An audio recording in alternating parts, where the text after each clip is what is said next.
Así que aquellos que nos visitan por primera vez, bienvenidos aquí a Mar Azul. Estamos continuando una serie. Hemos comenzado el año con esta serie titulada Pensando en Dios. Hemos hecho una pausa como iglesia y hemos dicho, debemos comenzar el año pensando en Dios, básicamente porque hemos dicho que es importante la forma en la que nosotros pensamos sobre Dios. Porque de la manera en la que pensamos sobre Dios va a afectar todo lo que nosotros hacemos o dejamos de hacer en la vida. Y hemos estado visitando un verso en Éxodo. Aquellos que están siguiendo la serie ya quizás lo saben de memoria, lo pueden abrir en sus aparatos electrónicos o buscarlo en su Biblia, Éxodo 34:6, donde hay una conversación en la que Moisés, un líder, le dice a Dios, él era un profeta en aquel tiempo, y le dice, yo quiero conocerte, yo quiero que tú te muestres a mí tal y como tú eres, que me dejes conocerte completamente. Y Dios le dice, bueno, Moisés le dijo, muéstrame tu gloria. Y Dios le dijo, si te muestro mi gloria te mueres, pero voy a dejarte conocer mi nombre. Y este es el verso que hemos estado revisitando todas las semanas, porque Dios revela su nombre y sus atributos y sus cualidades. Y dijimos, este es el lugar donde debemos comenzar el año. Pasando delante de él, proclamó, el Señor, Dios clemente y compasivo, lento para la ira.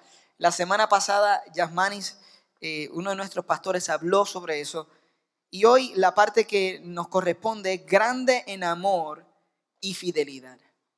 Grande en amor y fidelidad. ¿Qué viene a tu mente cuando piensas en estas palabras? Cuando piensas en amor y fidelidad. Les voy a decir lo que vino a mi mente.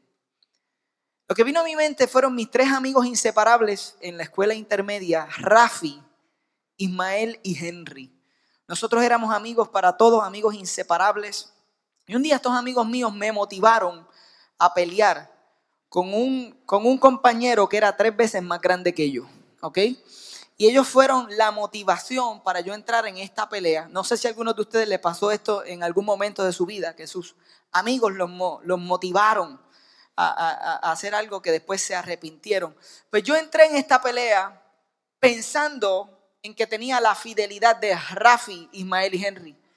Lo que me fuera a pasar estaba bien porque yo tenía a Rafi, a Ismael y a Henry detrás de mí. Comenzamos a pelear. Este compañero me agarró, me levantó, me tiró al suelo, se sentó encima de mí y empezó a darme puños en la cabeza, pácata, pácata, pácata, pácata, como si fuera una pera de boxeo. Y yo estoy dándole con la cara al suelo y han pasado como 5 segundos, pero yo pienso que han pasado como 5 décadas. Y yo levanto mi rostro y grito, ¡Rafi! Y veo a Rafi, a Ismael y a Henry corriendo como a 100 metros de distancia de donde yo me encontraba en dirección hacia la escuela. Rafi, Ismael y Henry me abandonaron. Y cuando yo pienso en fidelidad, a veces pienso en aquellas personas que no fueron fieles a mí. Usualmente no pensamos en las veces que nosotros no fuimos fieles, sino pensamos en las personas que nos fallaron, que nos dejaron caer. Pero también la otra cara de la moneda, pensé en momentos donde la fidelidad de alguien me ha sorprendido. Estos días en Cuba conocí a estos 2 líderes, jóvenes pastores. Él se llama Ariel y ella se llama Lorena. Y conocí su historia y me impactó que cuando ellos se enamoraron, el papá de Lorena vivía en Estados Unidos y la reclama. Y el deseo de Lorena en Cuba siempre había sido tener la oportunidad, salir del país, quizás construir un futuro mejor. Las cosas para Lorena en Cuba no estaban bien, pero ella estaba enamorada de Ariel y ellos hablan y ella le dice, mi amor, yo voy a ir con mi papá, voy a dejar que este proceso continúe. Ella llega a Estados Unidos, ella gana su residencia, está trabajando lo que se conoce como su ciudadanía, que es un proceso, y en ese tiempo enamorada, ellos deciden vamos a casarnos, y ella regresa a Cuba con el propósito de casarse con Ariel y se casan felizmente, pero después de la luna de miel en la misma Cuba, ella tiene que retornar a los Estados Unidos y ella le dice, yo te voy a reclamar, no te preocupes, te voy a sacar. Y ella llega entonces a Estados Unidos y en su proceso comienza a tratar de traer a su esposo. La historia resumida es que pasaron muchas cosas y esa transacción, ese intercambio no se da y ella no puede traer a Ariel y Ariel no puede salir de Cuba y ella toma una decisión que en aquel momento marcó la historia de sus vidas y la de Cuba, porque en este momento en el que eso sucede no estaban abriendo o no estaba el proceso de los repatriados, personas que renunciaran quizás a la ciudadanía o el proceso en el que estaban para volver a Cuba y decir, ok, voy a renunciar a estos beneficios. Y ella tuvo una difícil elección y ella renunció y se repatrió. Ella es la primera en un periodo específico que regresa a Cuba y renuncia a los beneficios que había adquirido gracias a su papá con el propósito del matrimonio que tenía con Ariel. Y ellos son fenomenales. Si ustedes van a conocer a Ariel, porque lo invité y él tiene, en este momento, él puede salir, ella no, él tiene una visa y antes de que se gaste o se acabe esa visa, él tiene el compromiso de estar aquí con nosotros. Es cantante, salsero, maravilloso, ingenioso, tiene los mejores chistes en la historia de toda Cuba y de toda la humanidad. Ama a Dios con todo el corazón y están haciendo una labor increíble en Cuba. Laura se sacrificó, fue fiel a Ariel. Cuando tú piensas en amor y en fidelidad, ¿qué viene a tu mente? Después de todo estamos en el mes del amor y de la amistad. Y algunos de ustedes están esperando una rosa, una flor, un bombón, algo. Algunos de ustedes están orando para que algo suceda en sus vidas. Estas palabras son importantes, amor y fidelidad. Sin embargo, cuando las leemos en la descripción que Dios mismo da sobre él, diciendo que él es grande en amor y en fidelidad, estas palabras significan muchísimo. Y hoy vamos a argumentar que cuando Dios las dice y las pone una al lado de otra para describir cuál es su carácter, cómo es él, cuando las pones una al lado de la otra, tienen aún un mayor significado, de más belleza y de más profundidad. Amor y fidelidad en el lenguaje original que se escribió la Biblia eran Hesed y Emet. Y algunos que hablan correctamente hebreo, la pronunciación sería Hesed.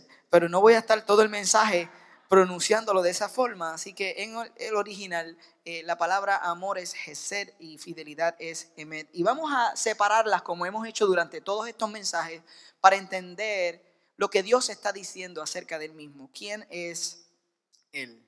Hesed. Esta palabra se traduce como amor, pero no se detiene en amor. O sea, si esta palabra nosotros la dejáramos traducida solamente como amor, estaríamos perdiendo gran parte de su significado. Y esto es interesante porque para el hebreo, esta palabra, Hesed, no tiene una traducción directa al inglés o al español.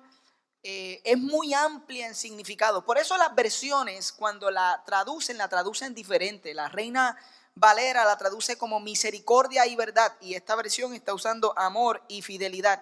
Y hay otras versiones que hablan de amor inagotable.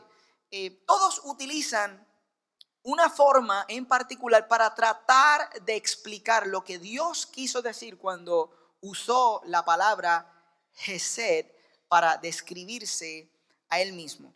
Incluso los judíos, ellos entendían que la vida misma, el concepto de la vida para ellos era sostenida por tres componentes. El primero era lo que ellos le llamaban el Torah, que era la palabra de Dios. El segundo era el aboda, que era la adoración a Dios. Ellos creían que la vida consistía en la palabra de Dios, en la adoración a Dios. Y la tercera era Hesed, que era el amor de Dios. Por lo tanto, para el judío esta palabra era muy importante. Y entender el concepto de lo que esta palabra significa es central para nosotros poder relacionarnos con Dios de la forma que Él anhela que nosotros nos relacionemos. Esta palabra aparece en más de 250 ocasiones en el Antiguo Testamento.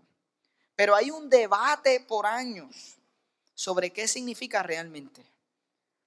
Algunos dicen, pues es misericordia, más que nada. Algunos dicen, pues es amor. Algunos dicen, pues es gracia. Otros dicen, pues es amabilidad. ¿Y cuál es la respuesta correcta? La respuesta correcta parece ser todas las anteriores. ¿Ustedes se acuerdan de aquellas pruebas que tenían unas bolitas que uno llenaba con un lápiz número 2? Tenía que hacer un lápiz número 2. Y tenía una opción que era todas las anteriores. Hesed es tan amplia en su significado que bien pudiera ser todas las anteriores. Miren como un teólogo estudioso judío hebreo escribió sobre esta palabra lo siguiente. La palabra Hesed, él se llama Daniel Block, él escribió, la palabra Hesed en hebreo no puede ser traducida con una sola palabra. Es un término utilizado en pactos. Escuche eso y guárdelo porque vamos a hablar de pactos ya mismo. Encerrando en sí mismo todos los atributos positivos de Dios: amor, confiabilidad, misericordia, gracia, amabilidad, fidelidad. En resumen, actos de devoción y amor que van más allá de lo requerido por el deber. Fíjense lo que me llama la atención. De toda esa descripción, lo más que me habló fue lo último: actos de devoción y amor que van más allá de lo requerido por el deber. ¿Cuántos enamorados hicieron cosas más allá de las requeridas por el deber? ¿Cuántos de ustedes alguna vez en la vida han estado enamorados? Si usted ha estado enamorado, usted sabe lo que es Hesed. Porque Hesed también incluye el asunto de actuar más allá de lo requerido por el deber. Es amplia esta palabra, pero en la mente de un hebreo, aquellos que escucharon esta descripción, Hesed, cuando la estudias desde esa perspectiva, tiene que ver con amor incondicional. En otras palabras, cada vez que Hesed se menciona en la palabra, en las escrituras, Hesed es dado aun cuando no se recibe nada a cambio. Incluso aparece en ocasiones cuando la persona que lo está recibiendo no lo merece. Sobre todo duda, la persona que lo está recibiendo no lo merece. Así que Hesed significa gracia, amor, misericordia, compasión, sacrificio, dado a aquellos que no lo merecen. Y según Dios, eso es lo que Él es en su esencia. Dios está diciendo, yo soy un Dios de Hesed. Y esto es importante para nosotros cuando pensamos en Dios. La segunda palabra que aparece es emet, que es fidelidad, pero la traducción más directa de esta palabra sería verdad. Y me interesa porque verdad, la palabra que tenemos en el Nuevo Testamento como verdad viene del hebreo emet, pero está conectada a la palabra que nosotros utilizamos, amén. ¿Ok? Hagan la conexión conmigo ya mismito. Cuando hay un pastor o alguien está diciendo algo que resuena profundamente con tu alma y que tú estás de acuerdo, ¿cuál es la palabra que nosotros decimos? Amén. Es como yo estoy de acuerdo, eso es verdad. Y entonces tenemos que Dios utiliza la palabra Hesed y todo lo que eso implica junto a la palabra emet para decir, todo lo que yo acabo de decir que soy en amor es completamente verdadero. Pero no solamente eso, emet también puede ser traducida como digno de confianza y carga la idea de algo en lo que puedes depender. En otras palabras, este Dios quiere que tú sepas que tú puedes contar con Él, que Él no es Rafi, Ismael y Henry, que Él es más como Laura, que Él sacrifica por el amor que nos tiene, que en Él tú puedes contar que Dios no te va a fallar. En otras palabras, que Él no se rinde. Emet tiene que ver con la idea de la confiabilidad, o sea, no se rinde, no se cansa. Puedes confiar en lo que Él ha dicho. Si te da un cheque, lo puedes cambiar. Él no está haciendo promesas que no cumple. Las promesas que Dios hace, Él sabe que las puede sostener. Él no es como a veces nosotros que hacemos promesas enamorados o a final de año que no cumplimos el resto del año. Dios no es así. Él no se rinde. Él te persigue en su amor. Él no se cansa de buscarte. Pero claro, esto es algo difícil de entender para nosotros, porque nosotros somos la generación que crece con las relaciones fáciles y superficiales que se pueden descartar. Nosotros somos la generación de los medios sociales o de las redes sociales, en los que simplemente, si tú me quieres conocer, yo no te he visto en toda la vida, tú me das un request, si a mí me parece, yo te doy un accept, y ahora tú y yo somos amigos. Y si tú posteas algo o dices algo que a mí no me gusta, ¿qué yo hago? Te bloqueo, o te saco, o te doy delete, o te reporto, o simplemente dropeo nuestra amistad. Nosotros crecimos en la generación de el texto, las cosas serias. Mira, ya no te quiero. Ya no se hacen cara a cara. Ahora tú le envías un texto a la persona. Gracias por estos 2 años de noviazgo. Tú eres bien chévere y todo. Pero Dios me ha mostrado otra dirección. Y ya, porque vivimos en la generación de las relaciones superficiales. Pero Dios no es así. Dios es Emet, Él es fiel. Y la escritura está llena de ejemplos de estas dos palabras. Durante toda la serie hemos estado encontrando en el Antiguo Testamento y luego en el Nuevo momentos donde estas palabras aparecen. Porque dijimos que Éxodo 34 es el verso más citado por la Biblia. O sea, la Biblia usa el lenguaje de Éxodo 34 en más lugares que cualquier otro verso. Los profetas lo usan, los salmistas lo usan. Aquí en el Salmo 89 hay un salmista escribiendo y dice: oh Señor, por siempre cantaré la grandeza de tu amor. Y ahí la palabra es Hesed.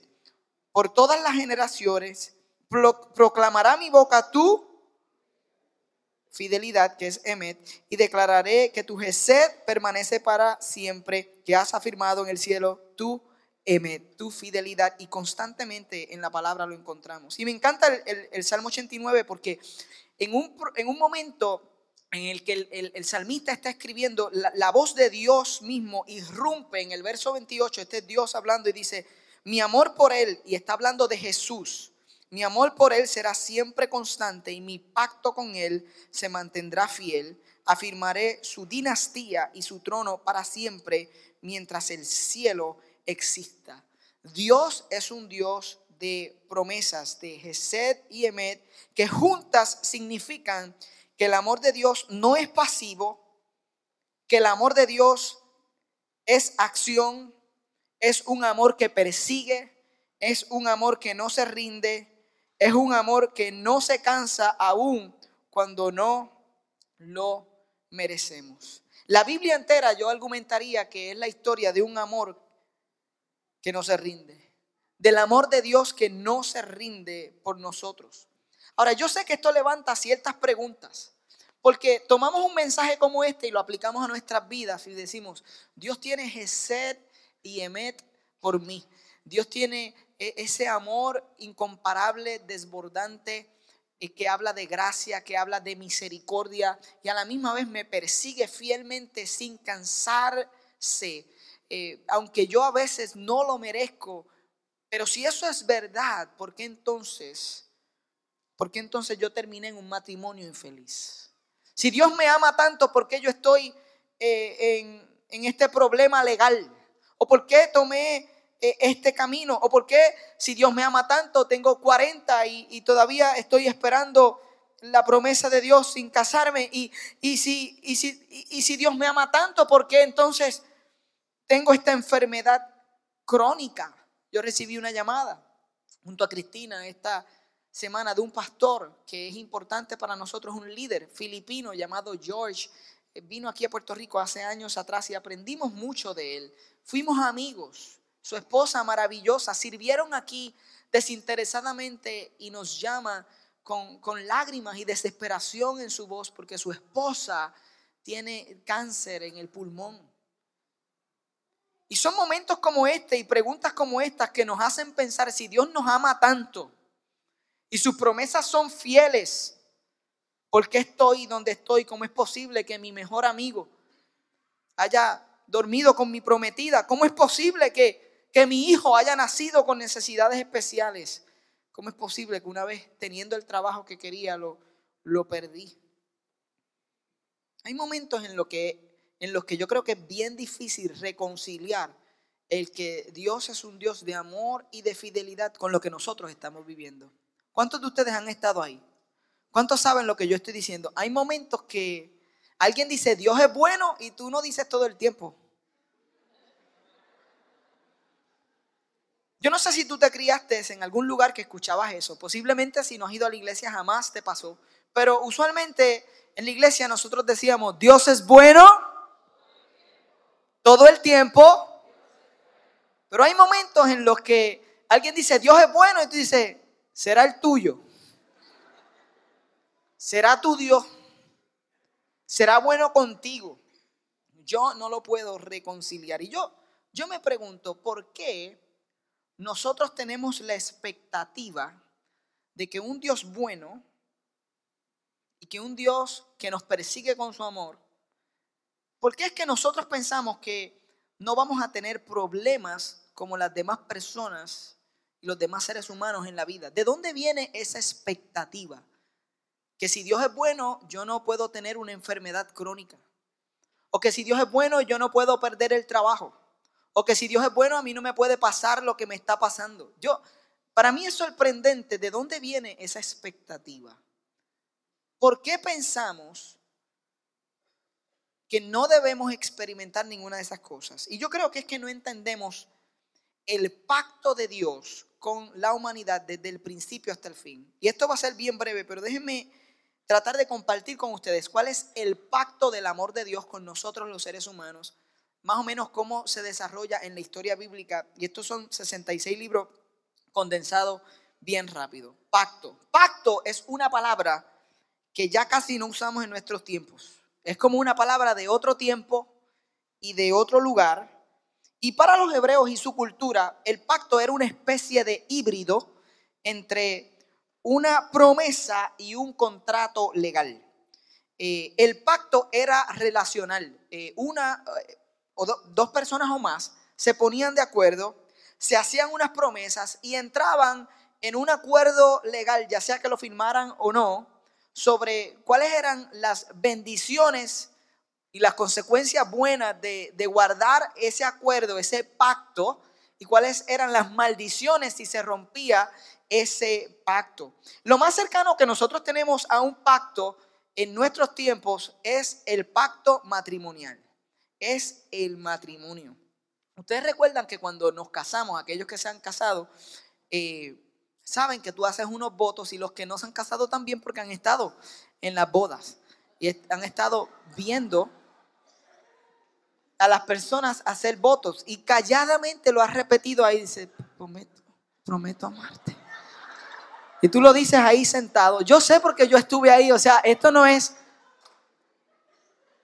yo sé. Y viene y hacemos unos votos, y los votos son promesas. Prometo amarte en las buenas y en las malas, en salud o enfermedad.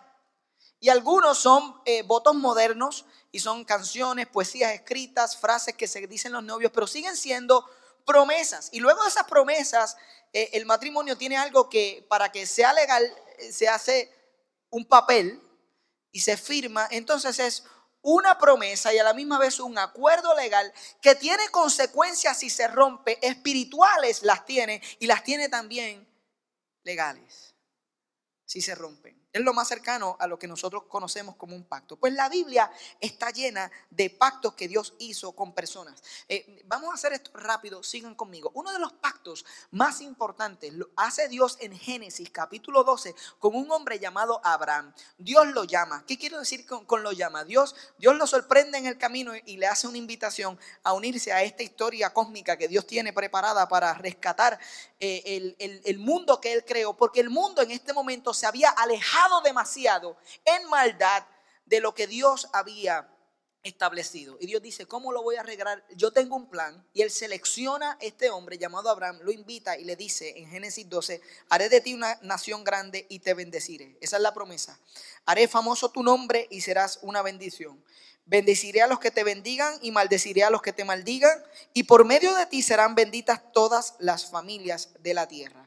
Rápidamente la promesa de Dios a Abraham, que luego se convierte en un pacto completamente, es que Dios va a tomarlo a él y de él va a ser una familia.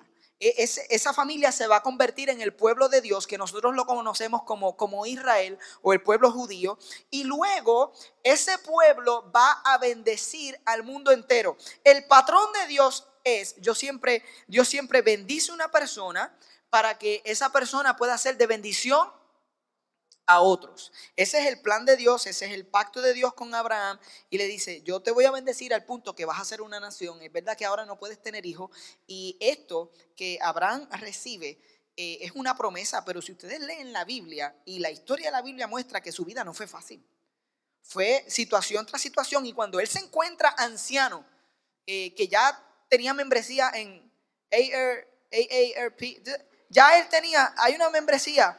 Cuando ya él estaba en esa etapa de su vida, él se mira y dice, Dios, tú me hiciste una promesa, pero no cuadra con lo que yo estoy viviendo. Mi esposa es anciana, no sé lo que vas a hacer.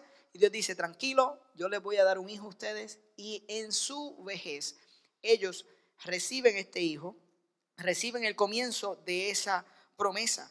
Así que cuando nosotros vemos el Antiguo Testamento, ahora si van fast forward conmigo, está lleno de historias brutalmente honestas, sin editar, sobre Dios siendo fiel a sus promesas hacia el pueblo de Israel, y el pueblo de Israel luchando con serle fiel a Dios en retorno. Eso es básicamente el Antiguo Testamento. Lo que lo hace confuso es que en medio de todo esto que nosotros leemos en el Antiguo Testamento, nosotros encontramos historias de traición, asesinato, violaciones, poligamia, genocidios religiosos. Básicamente cada horror que tú te pudieras imaginar, tú abres las páginas del Antiguo Testamento y lo ves y tú te confundes y tú dices, Dios mío, pero ¿qué es toda esta maldad? Y tú piensas en ese momento, Dios es como Rafi, Ismael y Henry, que vieron la paliza que yo estaba recibiendo y me dieron la espalda y salieron corriendo. Y hay personas que piensan, Dios, cuando leen el Antiguo Testamento, Dios no está aquí. O sea, Dios nos dio la espalda a nosotros los seres humanos. ¿Cómo es posible? Sin embargo, si lees bien, te vas a dar cuenta que en todo el proceso Dios está envuelto. Dios está en medio de los desastres de nuestras vidas y todavía eso es una realidad para ti.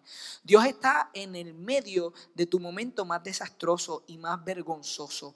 Dios está en la más grande de tus pérdidas y Él está trabajando para Él sacar lo bueno de todas esas situaciones que están llenas de maldad. Él tiene planes para ti y para mí de bien y no de mal. Él tiene planes para darnos un futuro y una esperanza, dice Jeremías. Cuando Dios mira lo que tú estás viviendo, Él dice, yo voy a transformar esto para tu bien, aunque todavía tú no lo sepas, o no lo veas, o no lo conozcas, o no me sientas. Porque esta es la historia, no siento a Dios. El pacto de Dios no es me vas a sentir todos los momentos de tu vida. Es que yo te voy a tomar y yo te voy a bendecir y yo voy a trabajar en tu vida. Y hay veces que Dios está más interesado en el desarrollo a largo plazo de nuestro carácter que en nuestra felicidad instantánea. Nosotros queremos felicidad instantánea. Dios dice, no, si yo te estoy haciendo completamente nuevo, el plan para ti es completamente reconstructivo. Esto no es para que tú vuelvas a enfermarte. Esto es que yo voy a sanar tu generación completamente. Pero es un proceso. Es parte de lo que vemos en la historia. Y Dios está ahí, trabajando para erradicar el mal desde el principio. Y lo que nos lleva a Jesús. Porque más adelante en la historia, Jesús es la encarnación de Gesed y de Emet, de amor y de fidelidad. Y en Juan lo vemos muy bien, en Juan 1, verso 14 dice, y el verbo se hizo hombre y habitó entre nosotros. Fíjense que Él no nos amó a la distancia, Él habitó entre nosotros. Se enrolló las mangas, descendió del cielo. Cerró la oficina de la gloria para decir, yo tengo que caminar entre ellos, sufrir entre ellos. Y hemos contemplado su gloria. Esto es el lenguaje de Éxodo 34. Este es Juan usando lenguaje porque Moisés dijo, yo quiero ver tu gloria. Y aquí está Juan diciendo, Él habitó entre nosotros, contemplamos su gloria. La gloria que corresponde al Hijo unigénito del Padre, lleno de gracia, dígalo conmigo, gracia y verdad. ¿Saben cuáles son esas palabras gracia y verdad? Son las traducciones en griego del hebreo Gesed y Emet. Gracia y verdad. Aquí tenemos el lenguaje de Éxodo 34 viajando hasta el momento en el que Jesús se encarnó. Dios no nos amó a la distancia.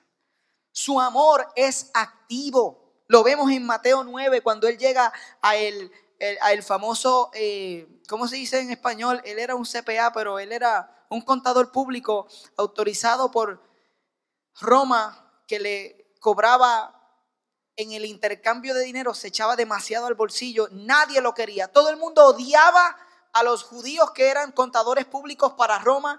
Y en Mateo 9:9 nosotros encontramos que ese que nadie quería hablar con él, que las personas decían, ese no tiene plan ni propósito de Dios en su vida. A ese Jesús fue y lo visitó y le dijo, sígueme. Y a ese lo invitó a ser uno de sus discípulos. Y nosotros vemos a Jesús, su amor en acción, cuando va a un leproso que nadie quiere tocar, que ha sido rechazado por la sociedad, y Jesús lo toca y lo sana. Nosotros lo vemos, ese amor activo que no se rinde, que nos persigue. En Juan 21, cuando encontramos el relato de Pedro después de haber negado a Jesús, que ustedes saben, le prometió, oh, todo el mundo te va a negar, pero yo soy tu fiel Emet disciple. Yo te voy a seguir hasta el final. Y lo encontramos que negó a Jesús y que hizo, renunció a su trabajo de discípulo y de pescador de hombres y retornó a pescar. Y estaba en el barco, estaba sin ropa, estaba tirado para atrás, no quería hacer nada, estaba en depresión, estaba desganado. Y Jesús lo persiguió con su amor. Jesús llegó hasta donde él estaba y le hizo desayuno. Le hizo desayuno en una fogata. Y le dijo, siéntate aquí que quiero hablar contigo. Y empezaron a hablar y le dijo, Pedro, ¿me amas? Y Pedro decía, tú sabes que yo te amo. Pedro, ¿me amas? ¿Sabes que yo te amo, Señor? Apacienta mis ovejas. Pedro, levántate de donde tú estás. Todavía hay plan y propósito. Si mi amor y mi fidelidad a ti no se han rendido ni se han acabado, ¿por qué tú pensaste que se acabó el propósito que tenía contigo? Y en esa conversación vemos a Jesús en ese amor activo. Y finalmente la vida entera de Jesús fue marcada por amor y fidelidad. Pero en ningún lugar esto es más visible que en la cruz. Porque ahí está su amor y su fidelidad chocando de una manera hermosa. Porque vemos a un Jesús entregando su vida. Porque de tal manera amó Dios al mundo que dio su vida, que entregó a su único hijo, al unigénito, para que todo aquel que en él crea no se pierda, mas tenga vida eterna. Pero a la misma vez que vemos su amor en la cruz, vemos su fidelidad al no rendirse con nosotros los seres humanos, con aquellos que él mismo había sanado, que ahora gritaban, crucifíquenlo. con aquellos que no habían entendido. Y lo vemos ahí en medio de su sufrimiento y en medio de su dolor, diciendo: Padre, perdónalos, porque no saben lo que hacen. Ahí vemos su fidelidad, su incansable amor activo hacia nosotros en pura acción. Y Jesús vino a cumplir esa promesa de Dios en el cual en su vida, aquellos que creyeran en Él, sus vidas iban a ser transformadas. Y Dios iba a comenzar una obra en sus vidas que iba a afectar a sus familiares, iba a afectar a sus próximas generaciones. Yo soy el producto de que un día Jesús, la promesa de Dios para toda la humanidad, llegó a la casa de mis abuelos y luego a la casa de mis padres y luego a mi propia vida. Y tú eres el resultado de que alguien posiblemente te mostró a Jesús, o alguien fue el recipiente de esa promesa. Pero en el pacto nunca Jesús prometió que todo nos iba a salir bien. Incluso Jesús prometió lo contrario. Él dijo: en el mundo tendréis aflicción, vas a tener aflicción, pero no te preocupes, que yo he vencido al mundo. Y esa palabra tiene un cumplimiento presente porque Él se había encarnado y Él sabía la obra que estaba haciendo, pero también tenía un cumplimiento futuro porque lo que Jesús vino a hacer todavía no se ha terminado.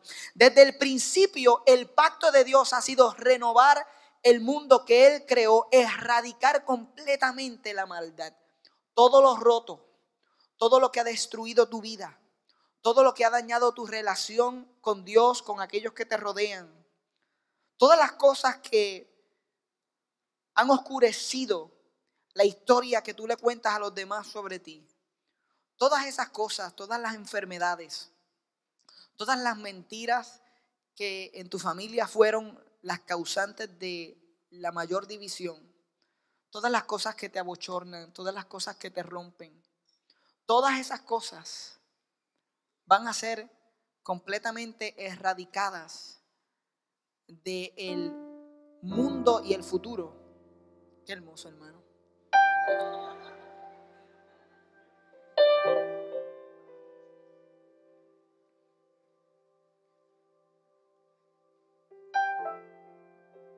Todas las promesas que Dios tiene para ti son reales, pero ninguna era prosperidad total,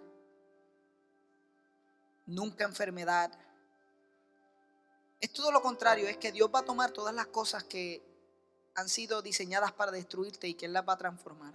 Todo obra para bien, para aquellos que aman a Dios y conforme a su propósito son llamados. Entonces, la expectativa nuestra cuando decimos: Dios, tú eres el culpable, yo me enfoco no contigo porque no hiciste esto, porque esta persona en mi familia murió.